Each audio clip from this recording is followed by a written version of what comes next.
A position for Hilton open, bro. Like, What's up, Dragon Ball fam? Eddie Samuel here, Team 14 Captain, coming at you live with another deck profile from my boy Eric Hill, coming off top cut from both TOP and the Bandai event, man. Yep. All right, talk about your tournament experience, bro.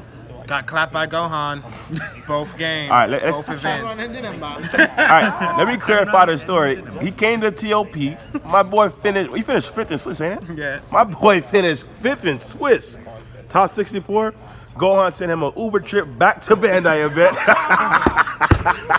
My dog said, you know what? I'm gonna get revenge, man. My boy went, got his top 16 match.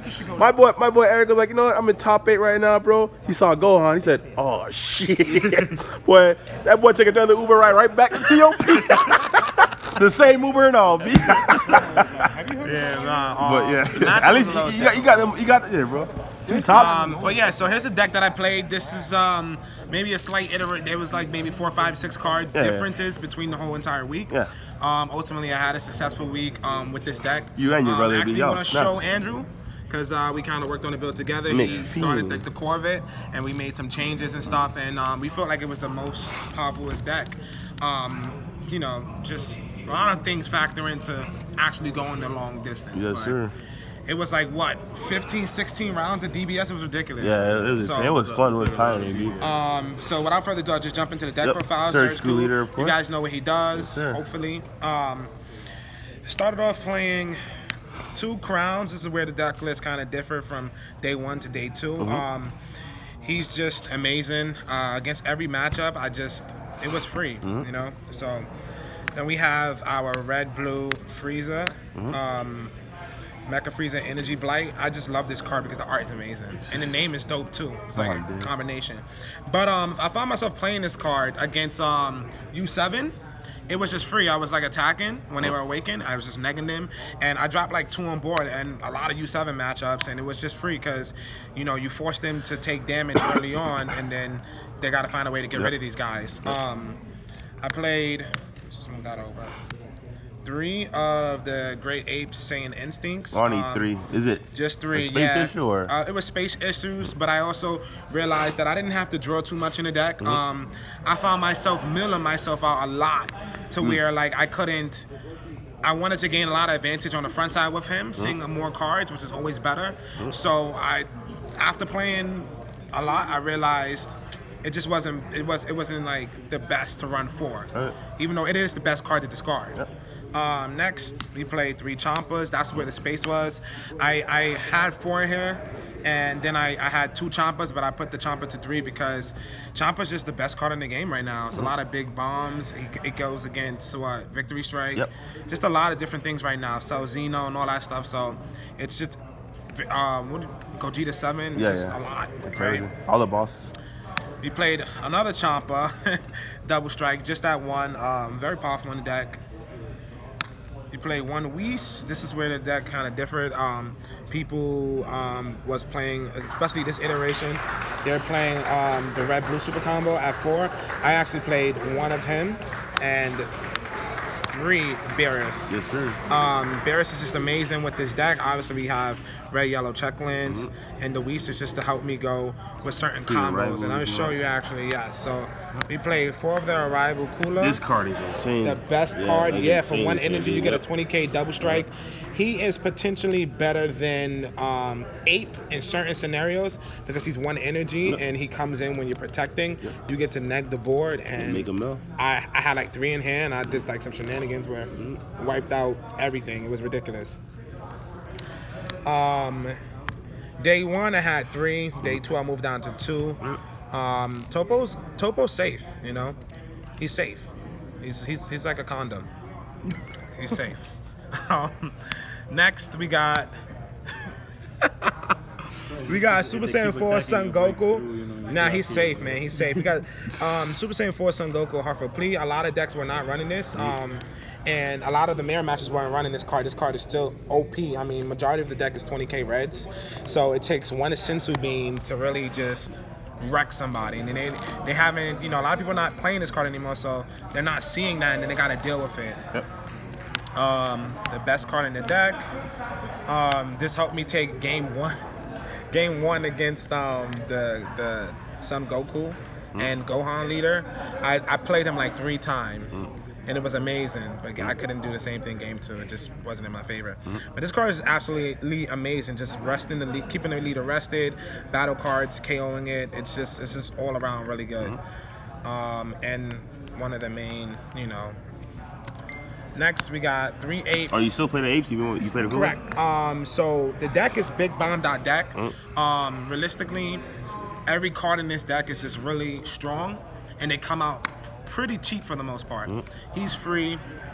He's 1 energy, he's 2 energy, and some of the combos with the deck is like you can super combo, go straight into the ape, which is really good. So like you can, it's having a board is never a problem, and it's just a bunch of 20k double strikes. So a lot of decks right now can't deal with all that pressure. So yeah, I played him at 3 because I wanted to make sure I had enough energy to do a lot of different things. So, you know, 3 was good because I never needed more than 1 or 2 in a game. And surprisingly, I always caught all of them, besides that 1 game. Here comes the big boys. We got Black Smoke. Ooh, where's the blunt B? Yeah. I mean, this card, like, this card is amazing, bro. Like, at first I was like, oh, so Xeno, because I was playing the card heavy. Then I got a taste of Black Smoke. You took a hit of that blunt, dude. Took a hit of that black blunt, you know what I'm saying? And yo, I was like, Mill 7, please. Yo, bro. Literally, I was having so much fun milling people 7. It just wasn't fair. You felt like they, Han, big? It wasn't fair, bro. It wasn't fair. It's just Mill 7. Yeah. I'm causing debt. 13, Mill 7. Oh, you drew for turn? Yeah? Mill 7. Next, we got the 1 Fool, self-explanatory, yes. These are the Egyptian God cards of the deck. Literally, Egyptian God card, Egyptian God card, Egyptian God card. Gogeta 7 is just the best in the game. It's gonna remain because the card just does so much. A lot of decks are drawing a lot, so they just, you know, turn 5 easily. And then we got the Path. He's the seeker, the searcher to the God. Pretty much, he's just used, he's on element, he's used to kind of go in with him to get into our Gogeta. How'd you like the 3-2 ratio? The 3-2 was fine. Like I said, the deck, you don't have consistency issues because of the fact that you draw so much cards already. You got the apes filter, you got him filter, you're taking damage if they're attacking you. So ultimately, like, it was fine. It was fine. You get this, you hold it, and you can be flexible with this because you played this at 3. So it was good. It was good. A lot of matchups I didn't have to go Gogeta, but I go Gogeta to almost every matchup. Anyways, correct. Lastly, for our extra cards, we played 1 of these. My mistake probably was not playing 2. Yeah. I had 2, but again, like you're looking at the deck now, it has some space issues, so it was a little difficult. But ultimately, it came in handy whenever I needed it. Next, we played 2 of the Times Magic. 2 Force Deadly Poisons, and then the best card in the game, 4 Sensu Beans since set 1. Yes, sir. So that's the list. And I'll go into the sideboard real fast. I don't have the full sideboard because people took cards. But real quick, I played 2 UIs. This was for like the Victory Strike match. I never sideboarded them either, so it just was like, whatever. I played 2 of these. This was for like Cooler, Janemba, and the variant that kind of milled you out with SurgeKu. They gave you a belt? Played Cease to Exist. 2 of those. Yeah, that's right. They showed us 2 that, after yeah. images. 2 freezers. Freezers were just absolutely amazing. I usually sideboarded this out whenever I went into like certain matchups where aggression was a big deal. So that's 1, 2, 3, 4, 5, 6, 7, 8, 9, 10. This guy snapped. Here you go, Eddie. That guy snapped with the belt, dude. And I forgot the last 5 cards that I sideboarded, guys. Yeah, I forgot. You're all good. Any shout outs you want to get before you go? Deck profile. Shout outs to Team 4, my team. You know, we've been just kicking it in gear, kicking it in overdrive. You know, we had to show out, even though I lost some time to do. Had to show out both events, spanking people. I took 2 losses this whole weekend. That's fine. 3 days, 2 losses.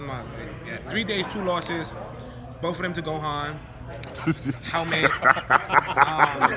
That Uber ticket just puts us. So, very man. good weekend for the most part. Top 2 events, you know what I'm saying? It is what it is. I'm trying to sell all my stuff. Hit me up on the groups. All right, B. Anyways, shout out to Team Foe. Shout out to the Hill Twins brand. We popped out this weekend. Shout out to our supporters, everyone who rooted us on. People who helped us get here, actually. We did a stream, raised over $800 for our stream. And it was just amazing. Everybody really got Shout out in that and they pitched Patreon. in. If you want, Little Twins. subscribe to our Patreon. You can find this list there. Like Just kidding. Snap. You're watching it on YouTube right now. But you can always go to the Patreon and support. Like always, guys, stay super. You know the vibes. All right, B.